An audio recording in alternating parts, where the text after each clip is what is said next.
Hello everyone. So we are solving the back exercise of the chapter solutions and today we will discuss question number 24. So the question is, based on solute-solvent interactions, arrange the following in order of increasing solubility in N-octane and explain. कौन कौन से compounds given है बेटा? आपको दिया है cyclohexane, KCl, CH3OH and CH3CN. देखो सबसे पहले तो हम देखेंगे कि हमारे पास सॉल्वेंट कौन सा है. आपको जो सॉल्वेंट दिया है बेटा वो है N-octane. N-octane मतलब 8 कार्बन एटम्स की स्ट्रेट चेन. तो ये जो आपके पास सॉल्वेंट है ये कैसा है बेटा? पोलर है कि नॉन पोलर है? ये है आपके पास नॉन पोलर, राइट. और हमने पढ़ा है सॉल्युबिलिटी के लिए एक universal rule, like dissolves like. क्या मतलब हुआ इस बात का कि जो नॉन पोलर है वो नॉन पोलर में डिसॉल्व होंगे, जो पोलर है वो पोलर में डिसॉल्व होंगे. ठीक है. अब यहां पर आपको जितने कंपाउंड्स गिवन है उनको चेक कर लेंगे. जो पोलर होगा वो सबसे कम डिसॉल्व होगा, बल्कि नहीं होगा, राइट. और जो नॉन पोलर होगा वो सबसे ज्यादा डिसॉल्व होगा N-octane में. यहां पर चेक करेंगे. First one is cyclohexane. Cyclohexane क्या होता है बेटा? साइक्लोहेक्सेन होता है ये 6 मेंबर्ड रिंग. ठीक है. क्या ये पोलर है या नॉन पोलर? ये है नॉन पोलर. तो यहां लिखेंगे साइक्लोहेक्सेन इज नॉन पोलर. ठीक है.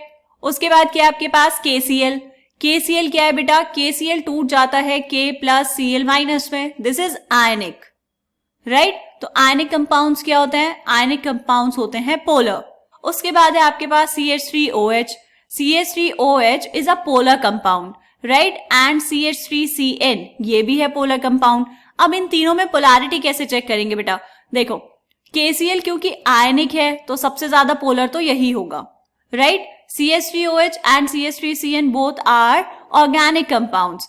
उसमें अगर हम बात करें CH3OH की और CH3CN, इन दोनों में ज्यादा पोलर कौन है बेटा? ऑक्सीजन की इलेक्ट्रोनेगेटिविटी ज्यादा है एज कंपेयर टू नाइट्रोजन. तो इसीलिए जो ऑक्सीजन के साथ वाला बॉन्ड होगा वो ज्यादा पोलर होगा. This is more polar and CH3CN is less polar. ठीक है. बात समझ आई? तो अब हमें क्या करना है? हमें लिखना है ऑर्डर. देखो बेटा N-octane में लिख रहे हैं ना, तो यहां पर लिखेंगे सॉल्युबिलिटी इन N-octane. आपको क्या लिखना है? आपको लिखना है इंक्रीजिंग ऑर्डर. तो सबसे कम सॉल्युबिलिटी किसकी होगी बेटा? सबसे कम सॉल्युबिलिटी होगी आयनिक वाले कंपाउंड की, मतलब KCl. और सबसे ज्यादा सॉल्युबल कौन होगा? सबसे ज्यादा सॉल्युबल होगा साइक्लोहेक्सेन.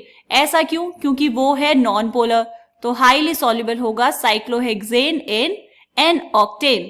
अब बचा CH3OH एंड CH3CN. देखो बेटा जो ज्यादा पोलर है वो नॉन पोलर कंपाउंड में कम सॉल्युबल होगा, राइट. तो इसीलिए यहां पर पहले आएगा CH3OH एंड फिर आएगा CH3CN. समझ आ गया बेटा? आपको बस ये देखना है कि क्वेश्चन को अप्रोच कैसे करना है.